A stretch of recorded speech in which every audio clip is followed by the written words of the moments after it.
Gotcha, huh? Got some cardboard there that's wet.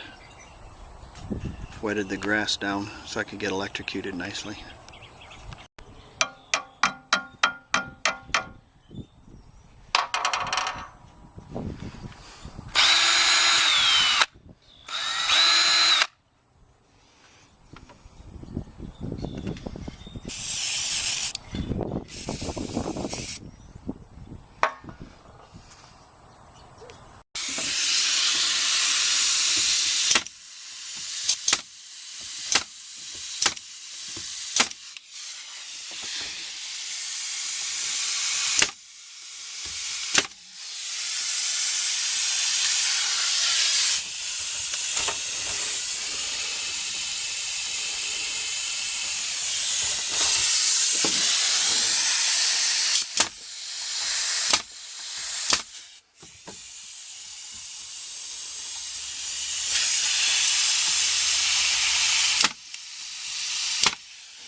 Alright, I've got these 1x4 stapled in here pretty good, and it's kind of pieced the frame back together to make up for the breaks right there. I've painted this. Yeah, I got the wood a little, but the mattress comes up to here so you never see it. Everything's pieced back together so that the bed frame is stiff again, and these are welded in place, and seems to look alright. Next I'm going to take my wires and screw them back down, and I think I've got another one right here. Maybe I can put it, kind of hang this one right there. What do you think? Maybe. We'll look at it and see. Okay.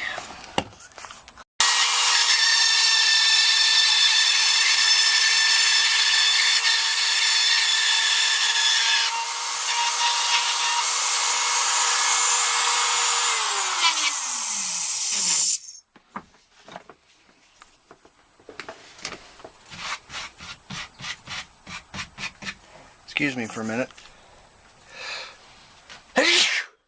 Woo! Now,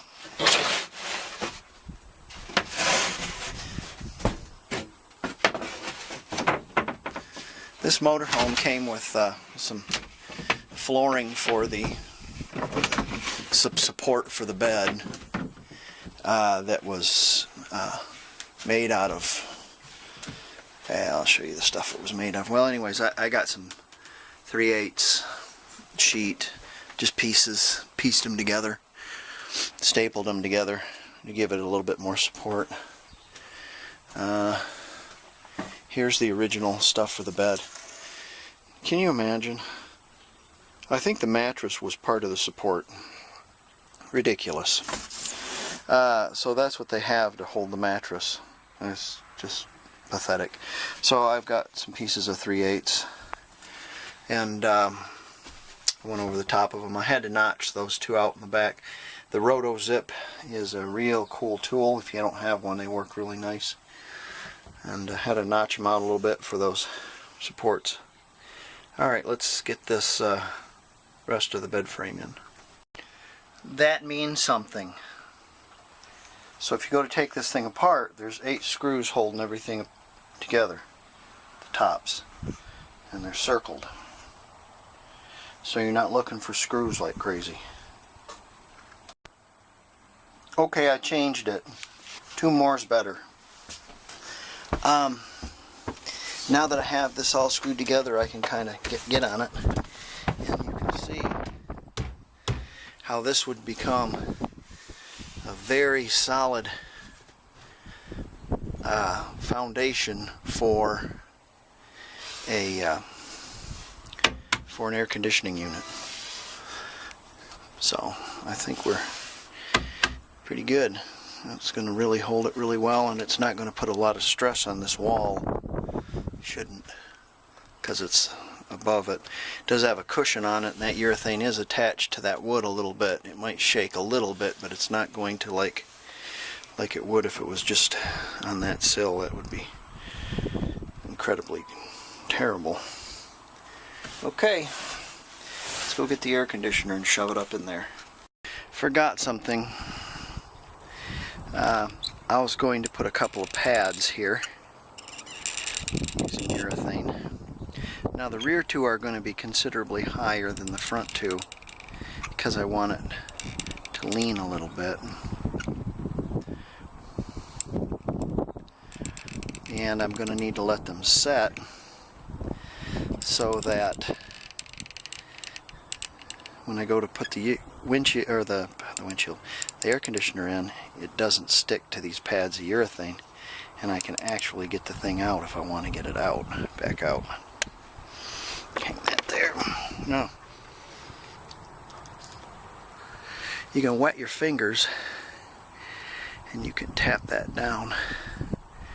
Make a nice little pad without it sticking to your fingers with a little saliva. And these I'm going to want a little bit flatter.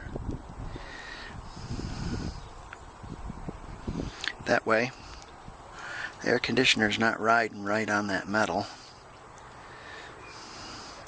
And even if we was to drill holes in this metal and put them up through the air conditioner with some metal screws, we'd still have a cushion. So I think that's going to work okay for right now. We'll let that skin up for a day, and then we'll set the air conditioner on there. Probably be wet still in the center, and it'll smash a little bit, not completely, but it will adjust itself, if that makes sense to you, where it's even. Okay, I managed to wrangle this giant air conditioner in here.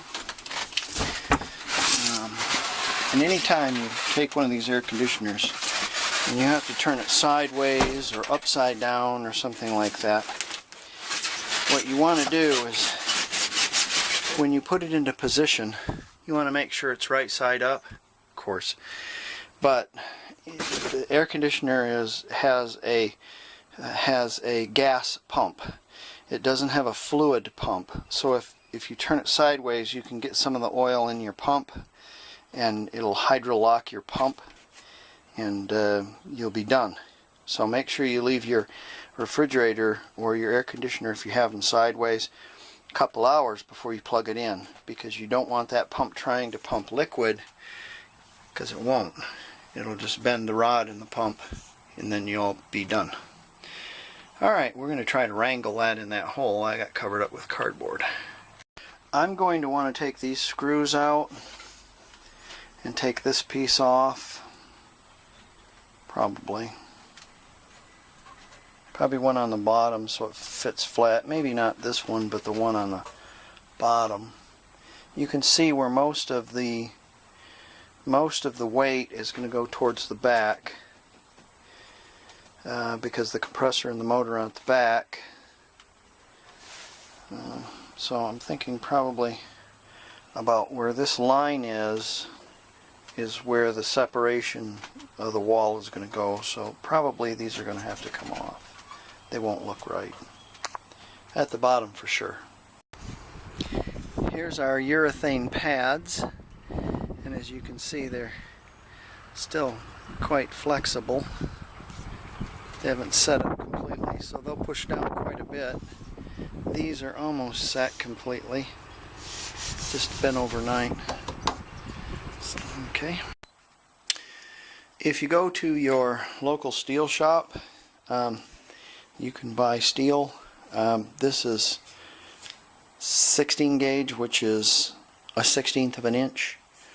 It's as thin as they had. This was 4x4 sheet was $36. If you go to Home Depot to buy a little piece, it'll cost you $50 for a little piece. Then you have all this to make another project with. I'm going to make a kind of a frame that's going to go around the air conditioner, and so I've got all my measurements. On the corners here, I'm probably going to come in here and here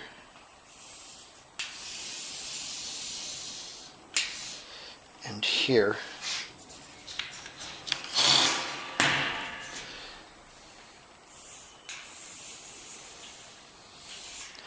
And I'm going to bend those tabs inward and drill holes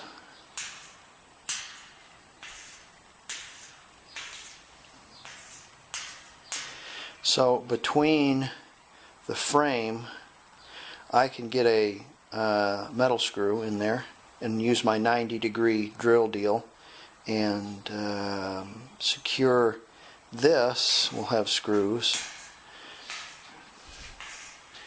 into the bus, and then this will be screwed into the side of it in the pocket, so you won't see it because there'll be a piece of trim on the inside as well. I'll show you when I get it all cut out. I'm going to cut this out with my electric this. I'm going to use a finer wheel, but this works very well. I don't have a plasma cutter, so that works really well. And it's a little thick for scissors, sheet scissors. So, okay, let me get this cut out. I've got this cut out. I clamped it to my table, and I put a little seam right there with a grinder. Noise alert. What I'm going to do is I'm going to pound this 90 degrees. So this is going to be my, this is going to be where I'm going to affix the air conditioner. I think what I'm going to do first is I'm going to unclamp this, and I'm going to put 3 holes there so I can screw it down. Same with these, and that way I don't have to make holes cattywampus, and I can use my drill press. Yeah, let's do that first. I keep forgetting to record these. I get so far, I forget to record. I painted it brown just with some rattle can and set it out in the sun. Well, it's kind of the same color that this stripe was, sort of. But I'm going to tape these up, and I'm going to paint them brown too. I was thinking that I was going to be able to just make one cut here and fold the whole thing in. It's not going to work like that. So I've got another piece that goes under here like such, and I'll glue that in there and then screw it, and then I'll put some sealant in between there, kind of caulk everything all up. Probably tomorrow, because my button's still here. I gotta adjust this a little bit, and the urethane buttons on the inside are not, that's what I'm looking for, set up enough. Probably tomorrow, because it was a little cold today. So I'm going to get this in here and then give it a slight tilt. I need to find out that the bus is level to begin with, or relatively level, and figure out that this is going to have a slight bit of lean to it, just ever so slightly. And what this will do is it'll help A, wick the water off of it when it rains, and B, the evaporator will drip water off the back, so it'll drain. Okay, there we go. Now if you wear a glove, you can kind of push that a little bit, use fingers, each finger, to remove that extra, and you don't get it on your fingers, and you can just wipe this off on a paper towel, and yeah, you're golden. I've got most of the stuff off there, so we're pretty good. The air conditioner's still loose in there, so we can tilt it slightly to adjust the how we're going to have it. These corners here, I folded them inside, so let me show you here on the top and on the other side.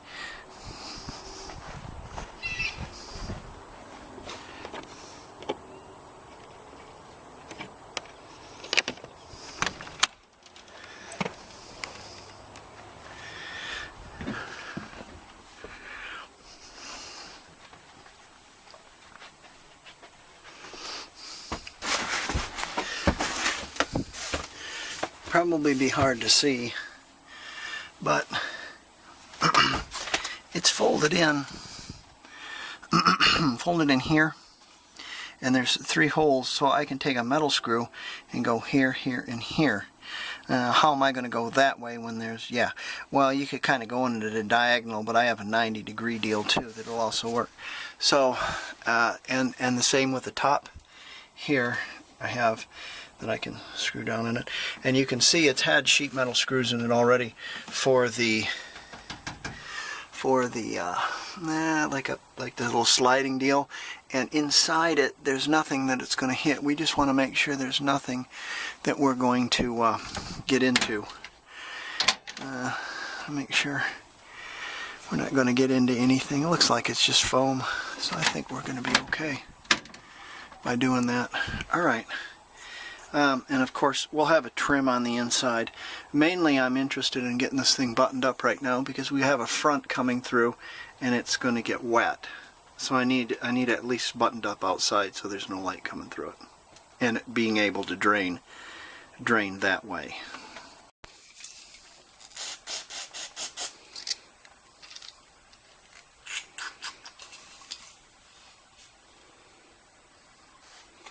If you take some brake clean and you spray out your great stuff, nozzle, and your and the top, when you go to get your great stuff again and there's still a little bit left in it, you'll be able to spray it. A lot of the reasons why they don't sell more than 1 nozzles with that is because they want you to use it all up all at once. So I used my great stuff, and of course since I used it, I just used a little bit of it. And if you use a little bit of it and you clean that out, you can use it again. You don't have to buy another one. I shot great stuff all up in here, and I'll clean it up later. I've got a bolt here holding it in place, a bolt here holding it in place, and then I've got 3 down the side, sheet screws with 5/16 heads, and 4 on the top. And I've got it at a slight lean like this, and like this, just very slightly. And I drilled ever so gently a hole back here because these don't weep very well, and I got it so it weeps really well. I poured some water in it, and it's all going that way, not going into it. So we've got that all taken care of, and we're going to let that dry and trim it off, and then I'm going to go around the outside with some white, kind of clean that up a little bit, and we should be good for the rain. So I'll be able to leave this alone for a couple of days and let it rain, because we desperately need the rain. A lot of people hate the expanding foam, but I really like it.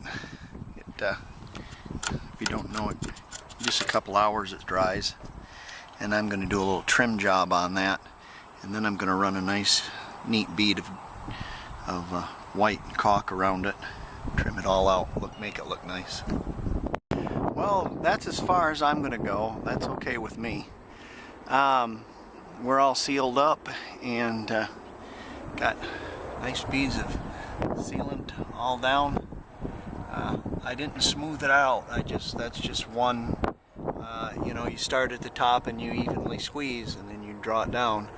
You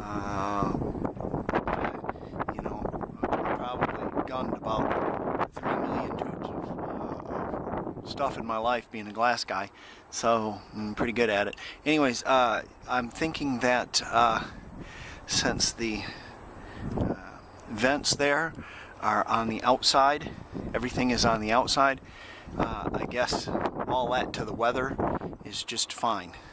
So I would assume that that's all okay.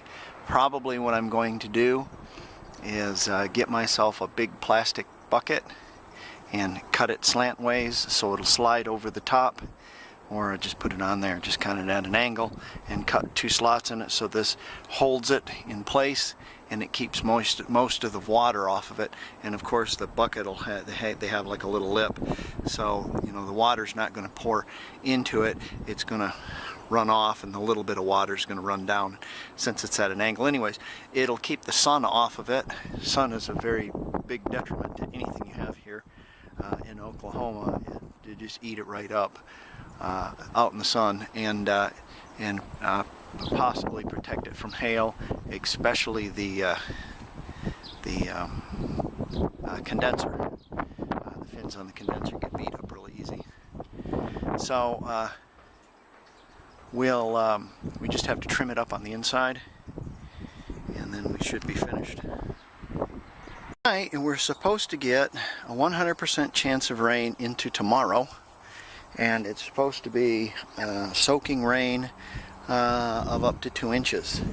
So it's going to rain steady all day.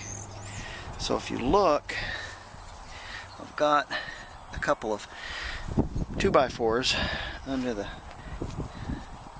under each wheel, and what this is going to do, since this van, the roof on it's kind of not exactly straight, it's going to put a lean on it a little bit. Now the roof is an inch higher over here than it is over here, so naturally it wants to flow, but still the roof has some pockets where it catches water, and I don't like it. So I'm going to put the lean on it a little bit and help it to drain that water off. And that being said, with our air conditioner in the back, I thought about this as well. Since we have it leaning this way instead of this way, where this hole is, I put another hole right here. So probably it's still tilted. It's probably even right now, but the water should drain off of it. It should be okay, because I've got a fail-safe on either side, so it should be fine. We'll see what happens tonight when it rains. Okay, it's dark 30 in the morning, and it's raining. We're getting our lovely rain. I pulled the bus up a little bit so that spot in front of the back garage can get wet, because it never gets wet.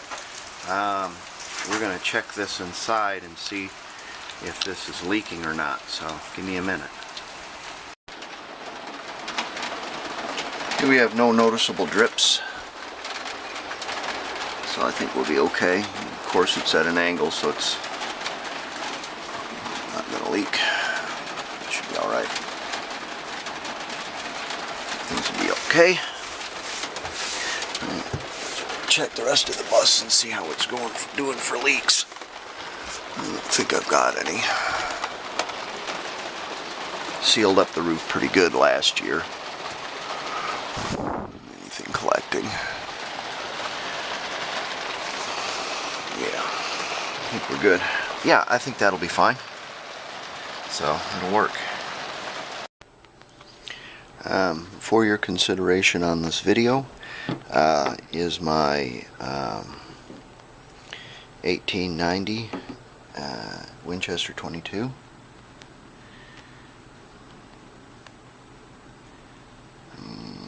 Let's see, 1890. Okay. It comes.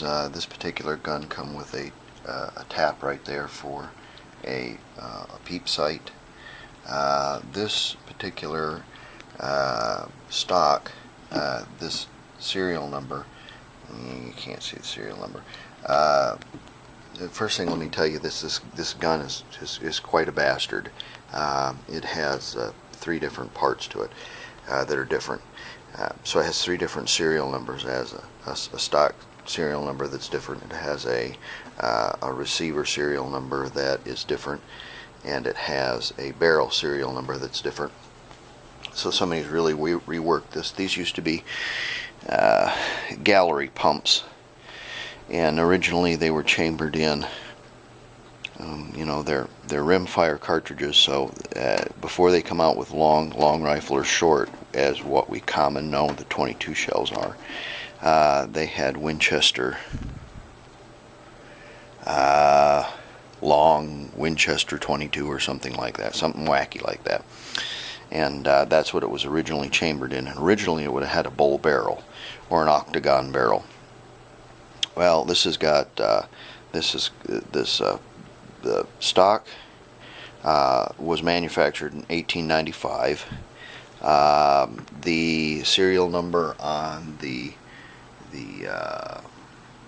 receiver says it's from 1909, and the barrel itself is it says it's a model 69A. So the barrel came from a bolt action magazine fed Winchester 22, and somebody rebarreled it. I'm taking it with me on to my classes this morning. I've got NRA classes, and it won't feed. Essentially, there's this portion right here. Sometimes it doesn't pull up. It's a tube fed, so it has a tube magazine. The rounds go through there, and it pulls a new round up in the chambers, pulls it into battery. Goes into battery and everything very nicely, shoots very nicely and everything. Sometimes it doesn't pull the round up, so I'm taking it to an older gentleman who's going to have a look at it and see if he can fix it. I have another one of these that belongs to my family. It's not really mine. I'm just keeping it. I hope all of them go back together. In fact, probably ought to give all the ones that I got so I could keep all my father's guns together, give them to my little brother. Probably will eventually. But I have a Model 62 pump,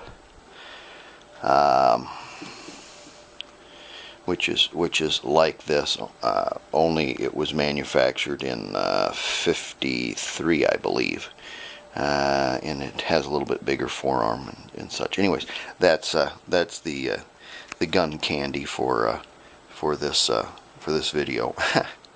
All right, off to my class. I'm going to see if I can get this fixed. So I thought about going down to the hardware store and buying a piece of wood and cutting out a nice frame for it, and I thought about it and I said no. So I had some thin plywood. I think that's probably 1/4 inch, and I just made 3 pieces, one for down for each side, and I painted it the same color. So the whole thing about this bus is it's, it's like I went down to Walmart and I said, what do they got? Okay, they got this color. Okay, that's great. That's close enough to a brown. It's kind of a rose. So a lot of the stuff got painted that color inside, and I don't care because it's a $400 motorhome. So we go out to the lake and camp, and yeah, and that's it. I'm going to use these. I've got my great stuff, and I cleaned out my nozzle so it should work again, and I'll clean it out again so it'll work again. So we're going to go put these on the inside. I did take on the outside, and after I caulked it, I taped it off and I painted it so it's a little bit more, it's a little nicer looking. And like I said, it ought to work famously for what I want it for. Got to find a box to go over the outside of it, like a plastic box down to Walmart. Cut a couple of slots in it so I can shove it over there. So if we get hail, it'll protect it, and also keep the sun off of it. So let's go inside. Well, there you go. Trimmed it all up. The cord I hid with some of that spray foam. I tucked that cord in there and sprayed some foam in there, so that doesn't look too bad. Works pretty well. Cools it down in here pretty fast. Let me show you something else I did. Ooh.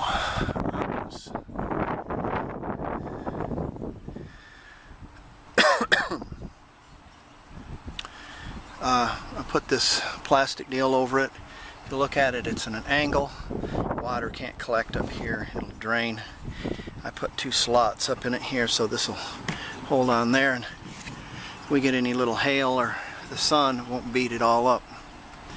Well, I hope you enjoyed this. I don't have my tire on there, but it fits on there. I got to get a tire for it, the wheel that is. It won't fit on there. And there you go. So let me get posting for the hail hits. The tornado.